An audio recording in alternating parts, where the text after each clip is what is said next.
してフィリンこと大和田咲さんによります日本で生きるということです。大和田さん、よろしくお願いいたします。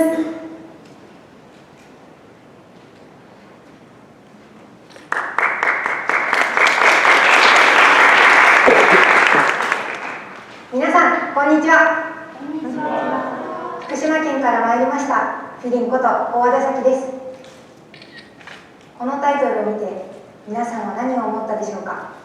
歴史、哲学、国際関係、いろいろありますよね。視点が違えば出てくる答えなんて無限にあります。さて、そんな中で今日私がお話しするのは自然との共生という視点から見た日本で生きるということです。自然から多くの恵みを受ける一方で、自然災害と隣り合わせで生きていかなければならない私たちが何を意識していけばいいのか、どう生きていけばいいのか、このスピーチを聞いた皆さんがこれからを豊かに生きていけることを願って、それではお聞きください。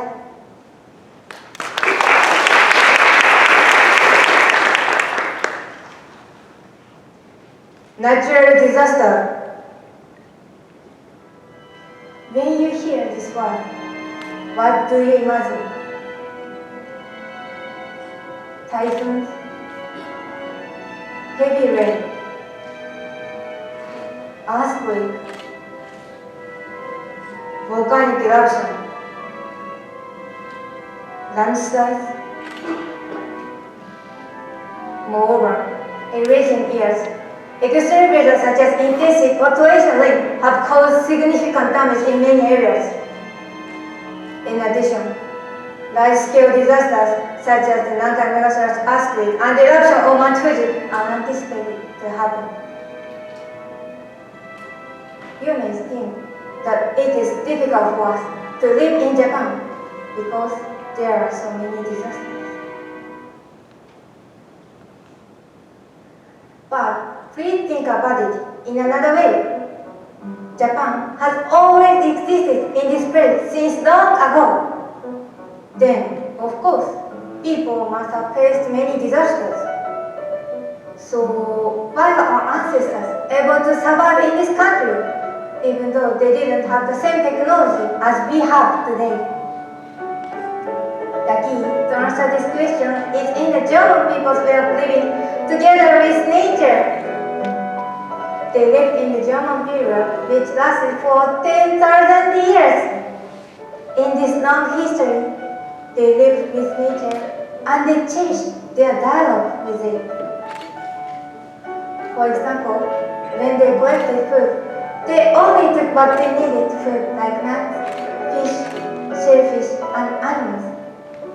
They knew that if they took everything, the balance of nature would break. Considering the balance of both human and nature, they have created a better environment which the both can live happily.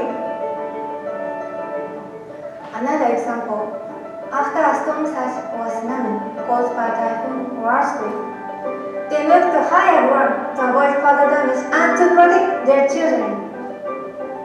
They responded flexibly to the changes of nature.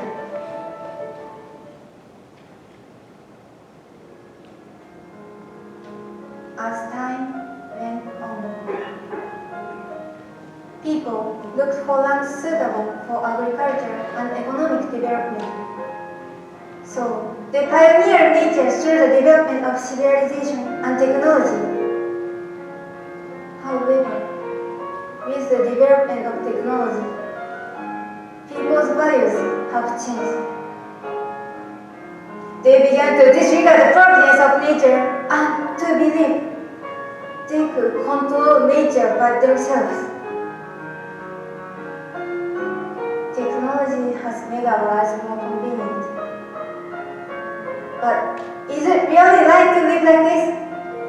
We think that if you want to know how the weather is going to be, you can check the weather forecast, or our rivers and oceans are safe because they are babies thanks to science and technology.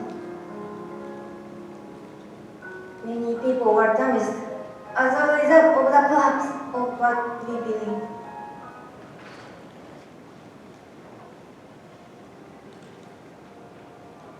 Finally, let me show you a picture.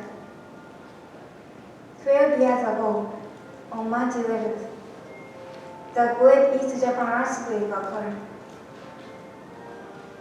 Due to the nuclear accident, residents were evacuated and the town was empty.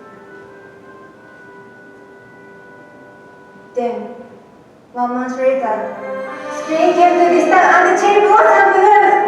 At that time, I noticed that we are kept alive by nature, and I thought I want to live with this beauty of nature, even though people's lives and livelihoods were destroyed by nature.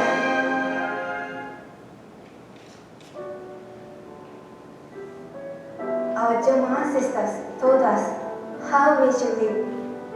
Living in Japan means having a dialogue with nature over and over again, and we must not forget the grateful feelings for the blessings of nature. Get out of the mindset of dominating nature. Please remember the spirit of coexistence and harmony with nature, passed on from ancient times. Please realize we are kept alive by nature. And I really want you to think again for yourself how we should live our lives in the future. Thank you for listening. ありがとうございました。では、レイ先生、コメントをお願いいたします。Thank you, Philin, for a really good and I think important speech. What you said about how the Jomon people only took what they needed, and people don't do that anymore, right? Now, like you said, technology has made everything so efficient, so we think we should just take as much as we want, not concerned about how much we need. And now, we're looking at the oceans are at risk of being overfished, and that would cause an entire ecosystem to collapse. And yeah, now the poorer places are the ones that are suffering from this arrogance to believe that we can control nature. Fukushima was not a rich, populous metropolis like Tokyo, but they suffered a lot more. Countries like Bangladesh are suffering a lot more from climate change, while the rich countries don't have to worry as much about it. I think you're right, it's very important that we think about what we actually need from nature and not to be so arrogant to believe that we're more powerful. COVID showed that nature can bounce back, but we cannot. So I think this is very important. And thank you for sharing that. Thank you. 学院長、コメントをお願いいたします。君のスピーチを聞きながら思い出したんですけどね、雨降れ降れ母さんがね、でピッチピッチチャプチャプランランって水たまりができるんですよね、雨が上がった後にね、そこにゲンゴロウが飛んできたり、水すましが来たり、もういっぱいいろんな昆虫やいろんなのが来て、とてもそれを見るのが、まず太陽でその水たまりがキラキラ光ってるのがとても素敵だったのを覚えてるんですけど、今ないんですよね、その水たまりなんてね。今道路のセメントの道路に洪水が起こりましたってこんなのしかないですよね。人間って果てしなく愚かかもしれませんね。